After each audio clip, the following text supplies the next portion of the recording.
27 mai 2023, le PSG soulève le 11e titre de champion de France de son histoire pour devenir le club avec le plus de championnats à son palmarès. Désormais, le club de la capitale, créé en 1970, est seul sur le toit du football français. Un véritable exploit historique, assez paradoxal puisqu'à y regarder de plus près, la saison du Paris Saint-Germain ressemble à la pire sous l'ère QSI. Un renouveau était attendu. À l'arrivée, c'est un projet qui est clairement remis en cause.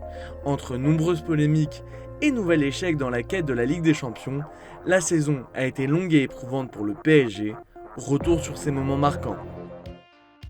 Après un exercice 2021-2022 décevant et une élimination en Ligue des Champions encore une fois rocambolesque, Nasser Al-Khelaifi fixe le nouveau cap du Paris Saint-Germain. Dans une interview accordée aux Parisiens, le président du PSG annonce la fin du bling-bling et le début d'une nouvelle ère. Symbole de cette politique, le duo Luis Campos-Christophe Galtier débarque dans la capitale, exit des joueurs comme Di Maria, Paredes ou Icardi, remplacés par des profils moins clinquants comme Fabien Ruiz, Vitinha ou encore Hugo Ekitike. La saison commence et elle est pleine de promesses. Paris écrase Nantes 4-0 et remporte le trophée des champions. En championnat, les rouges et bleus enchaînent les succès éclatants comme une démonstration à Lille.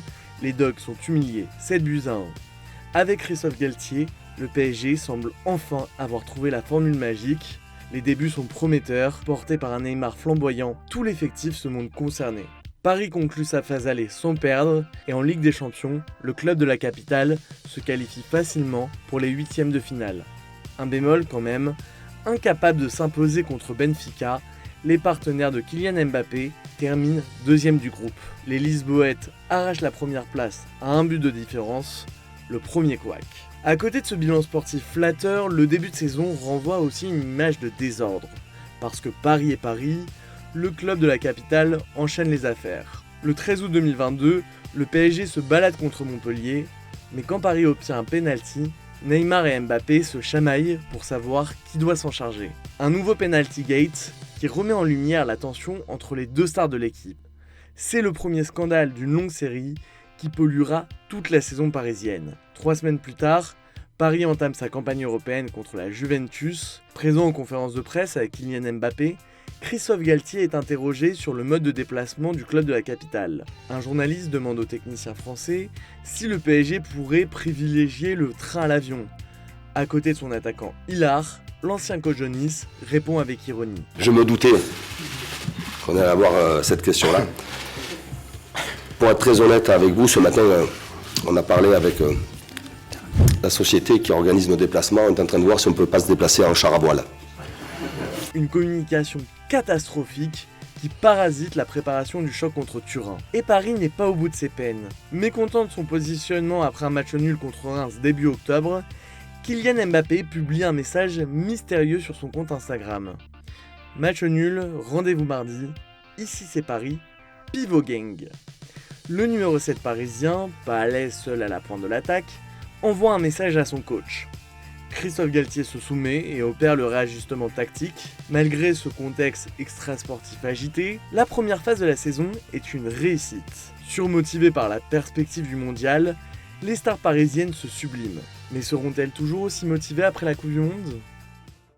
Au Qatar, les Parisiens rencontrent des fortunes diverses. Messi et Mbappé sont brillants, l'Argentin est même sacré champion du monde, pendant que Neymar et Marquinhos sortent dès les quarts de finale. C'est après cette expérience, plus ou moins heureuse, que l'effectif entier se tourne vers son prochain objectif, enfin décrocher sa première Ligue des Champions. Mission difficile, surtout que les Parisiens, qui ont fini deuxième de leur groupe, héritent d'un gros morceau en huitième de finale, le Bayern Munich. La préparation de ce choc est loin d'être idéale. L'année 2023 démarre sur une fausse note, la série d'invincibilité du club de la capitale s'arrête à Lens.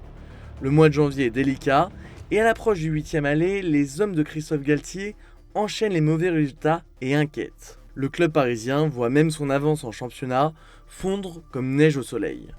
Comme poursuivi par une malédiction, les Parisiens perdent Kylian Mbappé à Montpellier quelques semaines avant le grand choc. Sans sa star et son homme à tout faire, le PSG est impuissant et subit un sacré affront en se faisant sortir en huitième de finale de la Coupe de France par l'ennemi juré, l'Olympique de Marseille. La défaite face à l'AS Monaco quelques jours après met le club parisien dans les pires conditions. C'est en toute logique que le PSG s'incline à l'aller 1-0, et ce, malgré le retour express de Kylian Mbappé.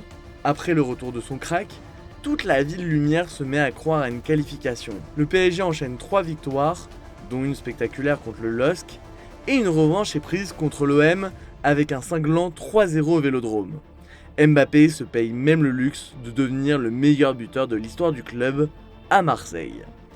Au moment de se déplacer en Bavière, Paris pensait être prêt à renverser la montagne, mais malgré de bonnes intentions, le club de la capitale s'incline. Cette année encore, Paris ne verra pas le printemps européen.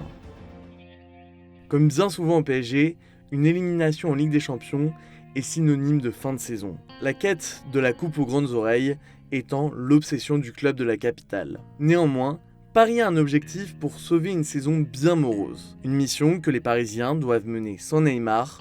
Touché à la cheville contre le LOSC, le Brésilien a dû mettre un terme à sa saison. La fin de cet exercice est long et éprouvant, que ce soit pour le club ou pour les supporters.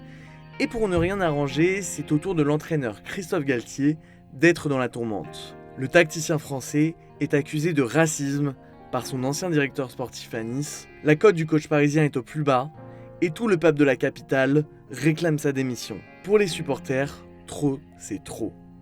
Côté sportif, si le PSG se rassure en battant son dauphin, le RC Lens, le 15 avril 2023, une nouvelle polémique éclate. Au lendemain de la défaite du PSG face à Lorient, Lionel Messi sèche l'entraînement pour se rendre en Arabie Saoudite dans le cadre de son partenariat d'ambassadeur. Alors que la quête du titre n'est pas encore terminée, l'absence de Messi fait grand bruit. Bien que le club parisien n'ait jamais officiellement communiqué, l'Argentin est sanctionné pour son aller-retour dans le Golfe. L'intéressé s'excuse même auprès du club dans une vidéo publiée sur les réseaux sociaux. Hola, bueno, quería hacer este video después de todo lo que está pasando. Antes que nada pedir perdón obviamente a mis compañeros, al club. Mais cet épisode marque certainement la fin de l'histoire entre Lionel Messi et le Paris Saint-Germain. Pour les supporters parisiens, c'est l'affront de trop, la goutte d'eau qui fait déborder le vase. Une grève est menée par le CUP, groupe de supporters ultra-parisiens. La direction, incarnée par Nasser Al-Khelaifi, et les stars Messi, Verratti et Neymar sont prises pour cible. Un groupe de supporters se rend même devant le domicile du Brésilien, une situation qui dégénère, mais qui s'apaise finalement avec l'obtention du championnat le 27 mai grâce à un nul 1-1 face à Strasbourg. L'heure est au soulagement, même si une dernière polémique va conclure cette longue et délicate saison parisienne. Nommé dans la catégorie des meilleurs joueurs de la saison en Ligue 1, Léo Messi sèche la 31e cérémonie des trophées UNFP pour assister à un concert de Coldplay. Neymar, de son côté, n'était pas présent avec le groupe pour le match du titre face à Strasbourg. En conférence de presse, Christophe Galtier évoque les difficultés que ce dernier a à se déplacer, alors que le lendemain, le Brésilien est aperçu au Grand Prix de Monaco. La seule note positive de cette fin de saison est bien la confirmation que Kylian Mbappé sera parisien la saison prochaine. Je jouerai au Paris Saint-Germain, j'ai encore un an de contrat, donc voilà, je vais honorer mon contrat.